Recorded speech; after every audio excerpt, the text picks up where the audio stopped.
Magandang araw po mga kapuntos, at sa araw na ito po meron po akong tampok na video para sa inyo at sana ay magustuhan ninyo.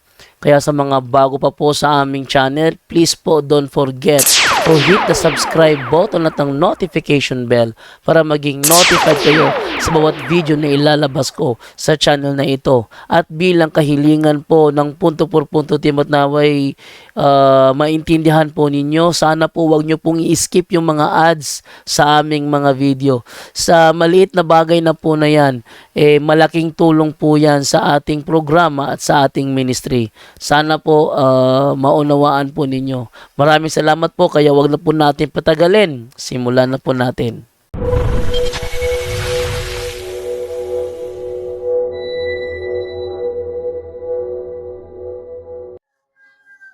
Ang Ginoong manaang kaninyo. Panaw sa kanino, Hinutlugikan sa Banghelyos Manan ni San Marcos. himaya o Ginoo. Usa kay gayon ni Ana, sa Jesus nanudlo dito sa daplin sa lanaw sa Galilea. Hilabayan kadaghan sa mga tao ang mialirong kaniya, ug tungod niini misakay si Jesus sa kasakayan. Ug milingkod samtang ang katawhan nagbarog dito sa lakyahan. Nagtudlo siya kanila sa daghang mga butang. Pinaagi sa mga sambingay. Kini usa sa iyang gitudlo kanila. Pamati kamo. May usa ka tawo nga miadto sa uma aron pagpugas. Samtang nagsambod siya, may mga binhi nga nahulog sa daplin sa agianan. Umayabot ang langgam ug gipanuka kini. Ang ubang binhi nahulog sa yuta nga batuon. Ug tungod kay mabaw raman ang yuta niini, dali ra kining mituro. Apan sa dihang nainitan na kini pag-ayo sa adlaw, nalaos kini. Ug kay wala man makagamot pag-ayo, nalaya. Ang uban binhi nahulog sa dapit sa mga sampinit.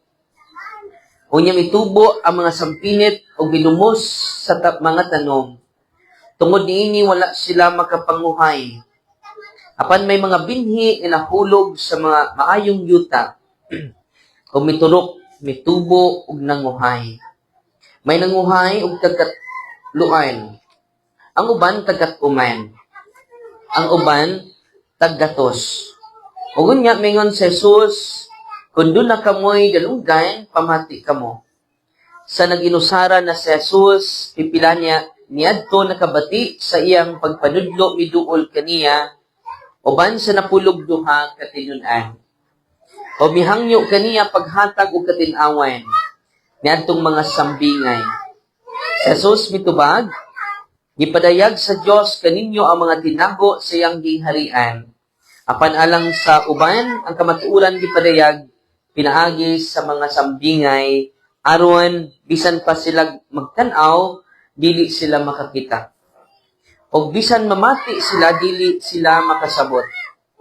Pitingali unyag, mamalik sila sa Dios o pasayloon niya sila.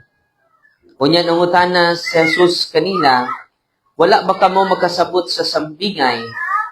Nanon saon man ninyo pagkasabot sa ubang sambingay? Ang gisabod sa magpupugas mao ang mensahe sa Ginoo. Usahay ang mensahe mahulog sa agianan. Kining mga tawhana makadungog niini, apan sa pagkadungog nila niini, mabot si Satanas ug mosakmit sa mensahe. Yang gipugas di kanila.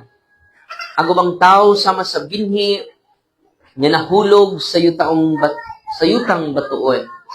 Sa pagkadungog nila sa mensahe, mudawat dayon sila niini sa dakong kahinangok.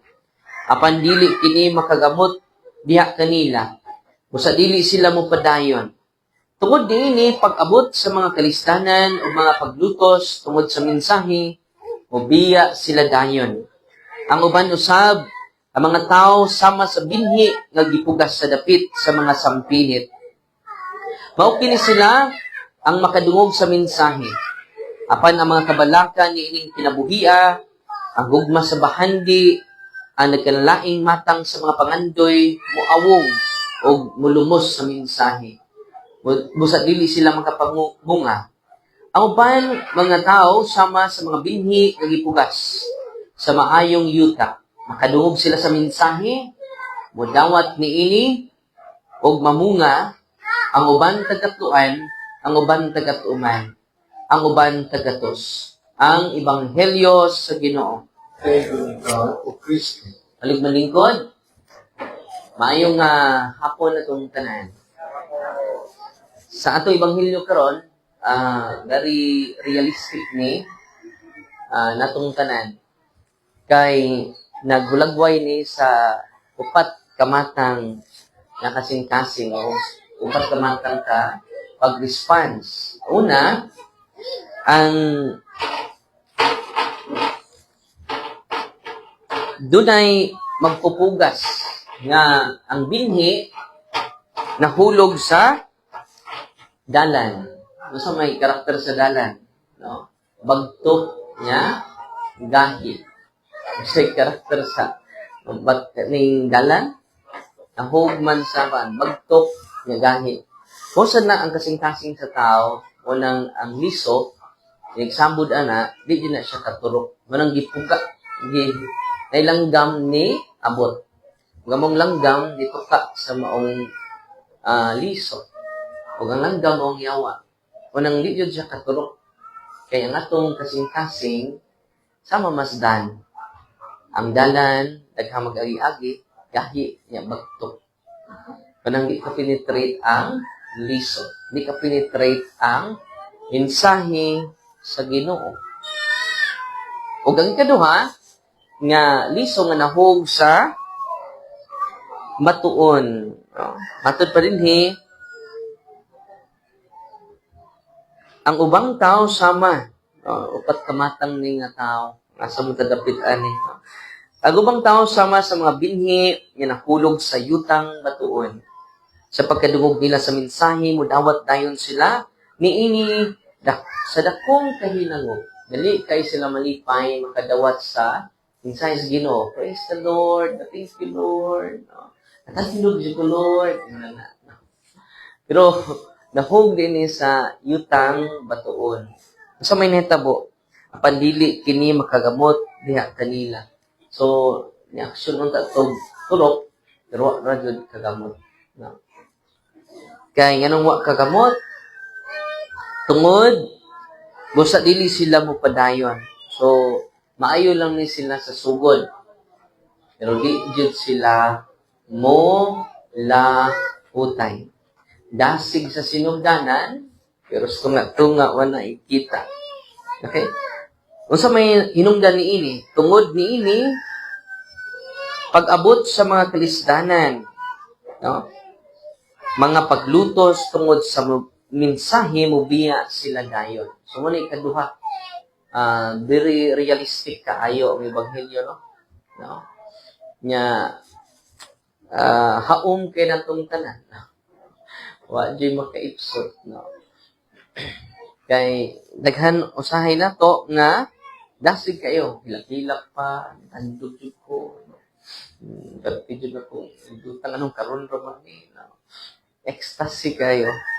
Unya, ang ikatulo nga matang sa tao. Ang uban usab nga mga tao sama sa binhi nga gipugas dapit sa mga sampinit, mga sangput man eh. So nagkadungan og tubo ang binhi, itubo sad ang kining mga sagbot itubo sad. Mao kini sila ang makadungog sa mensahe. Apan ang mga kabalaka nining kinabuhia. No? Ang gugma sa bahandi, ang nagkanlaing matang sa pangandoy mo awom ug mulumos sa mensahe. Unang kabantay mo, uli ko sa amua, so sa tanong mo sila, nagdumba po tubo ang nagkang humay ug ang sagbot. No?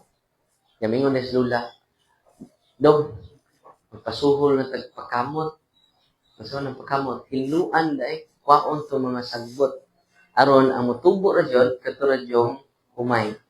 So, muna nga, kung hindi mga sagbot na to, yan ni Aong na to, sila kabalaka, sa kinabuhi, gugma, grabing gugma sa kahandi, nagkalaing matang sa pangandoy, sa atong kasing-kasing, mo na yung lubos sa atong, sa pulong sa Ginoo. Kung maluya na ka, dili na sila makapamunga. Mm. So, manang, dili na ta productive, dili na pud ta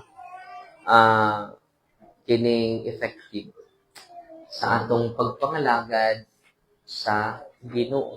No? So, muna atong identify karon unsa man yung mga sagbot nato. No? Masig mas dako pa rin sagbot kaysa kung nang sagbot, gugot. No? Hindi nyo na kapamunga. No? Very realistic kaayo ang mensahe sa Ginoo para natong tanan. Ay kaupat, apan ang ubang mga tao sama sa binhi nga gipugas sa maayong yuta. No? So mo ni atong pankamutan ni kaupat, no? Kay diri ang una natagap man sa dalan. Kung dalan pa niya itong kasing-kasing, pwede atong i-cultivate. Itong bugkalon. Aron mahumok na mga yuta.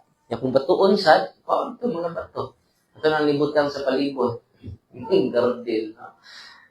O niya, kung daghang sagbot, mo ni, kaya atong gibuhat karon hindot ka ini. Kaya nanguha tas mga sagbot. Nanihinay-hinay nag-awong sa ato, sa mensahe sa Ginoo. No? Kaya kung makultivate na ang atong ang yuta, maayong yuta, na good fertilizer, natural fertilizer, makadungog sila sa mensahe mo dawat niini. So dili lang mamati, no?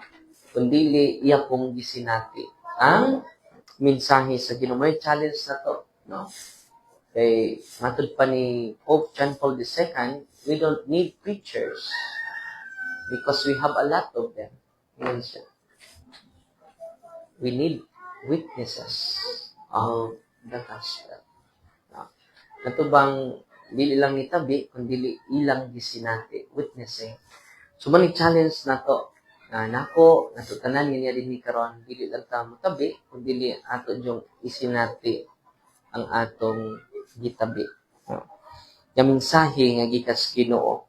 No? Mani ang highlight, makadungog sila sa mensahe, makadawat niini nga ang resulta, mamunga ang uban og tagatluan, ang uban tagatuman, ang uban tagatusan.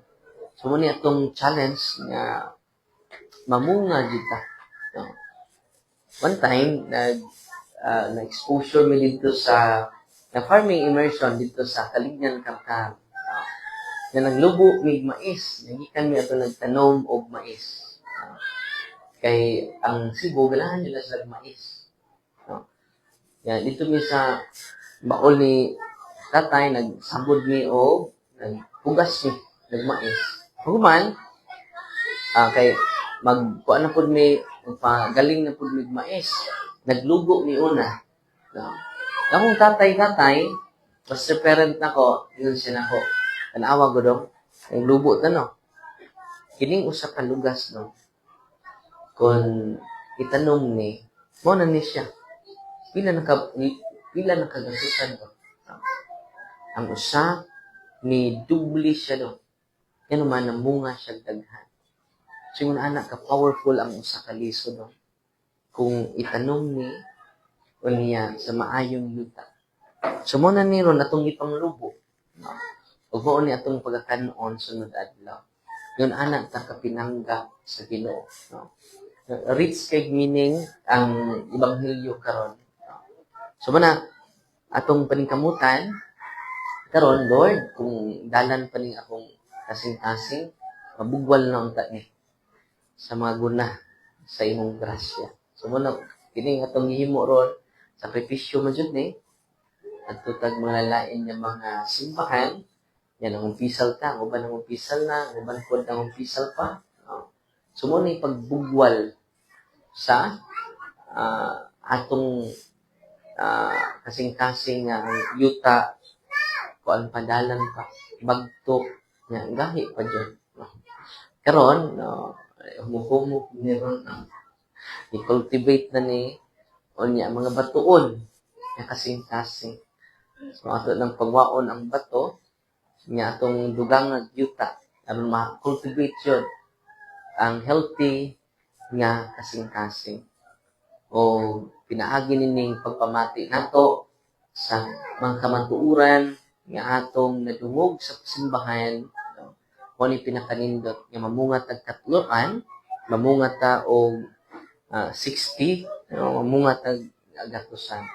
Una maglampuay ta nga dili makawang atong sakripisyo karong adlaw, enjoying plenary indulgence. So, imo ni palawman jud, muhilak jud kas kalipay rong adlaw. Di man ta ngayon, anak. No? Di ta takos. Pero ang Ginoo tungod sa imong magkaluoy, we enjoy it because of the Holy Door. Kasi may nag-abli ato. Si Juan man, si Papa Francisco dyan, ang nangunay. So, ito Papa na, ha? But pasabot, wa niya gi-close ang iyang pultahan. Pero sa reality, kita may nag-close sa atong pultahan ngadto sa Ginoo. So I hope kining activity nato no isugod ko sa kong mga igsuon kay isunod si February 1 niya wala to mabansay ba ko na akong invite sila may padtos Padromi hangi ko Padromi nga kada kung sala kung tibok pamilya nako niya pag Sunday muna ni uli ko for plenary indulgence nga tinguha.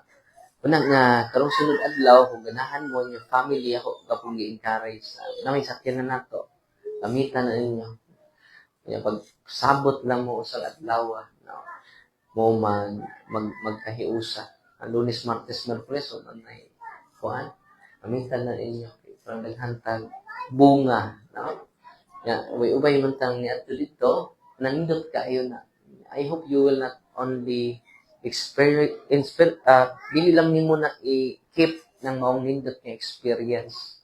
Nakikip na, unas na sa itong pamilya mo, ano yung pinaka effective niya magsugod ta, una, dahil sa itong kagalingon, dahil sa itong pamilya, na dayon sa atong community of faith, o yung pinaka-importante. Kunya, kung imo ni palawman ni atong gibuhat karon, wala kay laing pangayoon pa. Amen? No? Bahandi mo wa man no posisyon mo wa po na. Wala nga ato pong apil pag-ampo ang papa ni Father Allen na disgrasya kagahapon. Unya patay jud no. Murag gi nakarni ang tiil no. Grabe.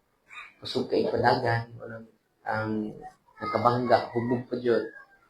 Muna nga anytime ta kuhaon ta kay bawo.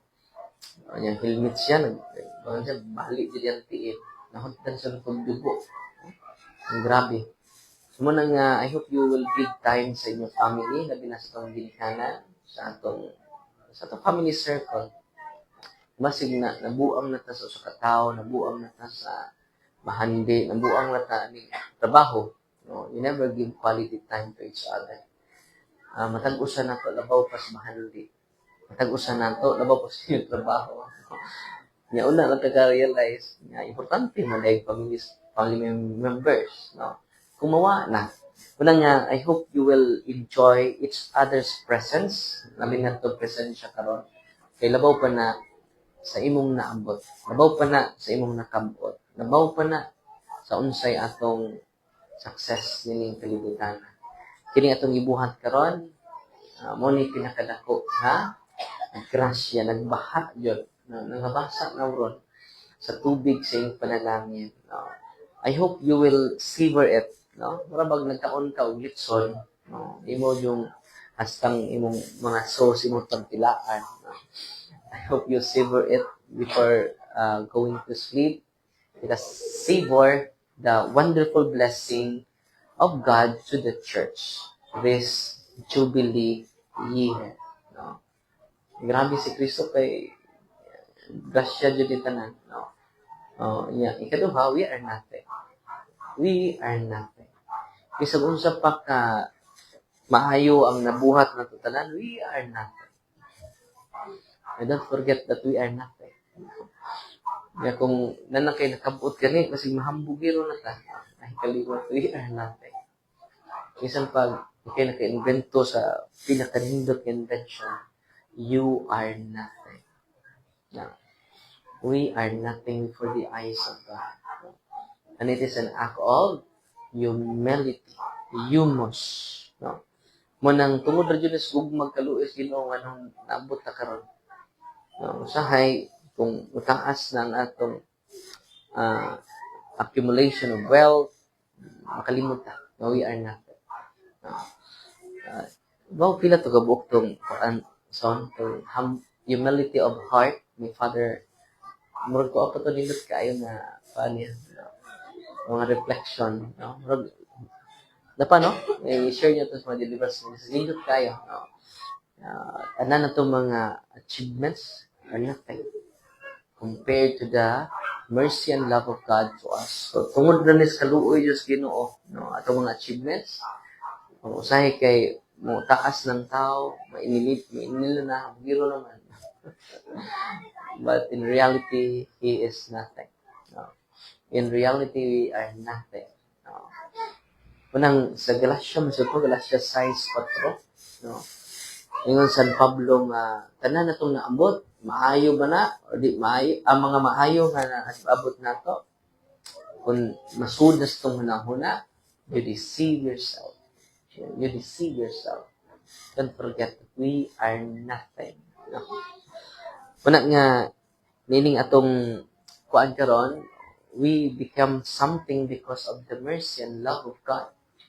Unang nahimutang nataas atong dignidad, nataas ang atong dignity because of His love, because of His generosity. Manay lain. No, kani atong mga naabot ron, we are nothing compared to the glory of God. Don't forget it. No. Pasalamat na lang ito sa Ginoo. Manay lain. No. Gratefulness.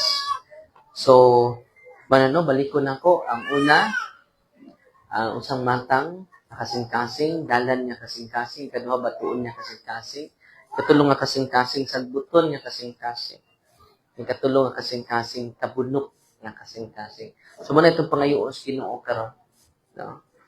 Sa atong Santos Kamisa, nga mamalagdong tabi sa atong hiluman sa 2 minutes, while period sa tag 2 minutes, continue reflecting to His words.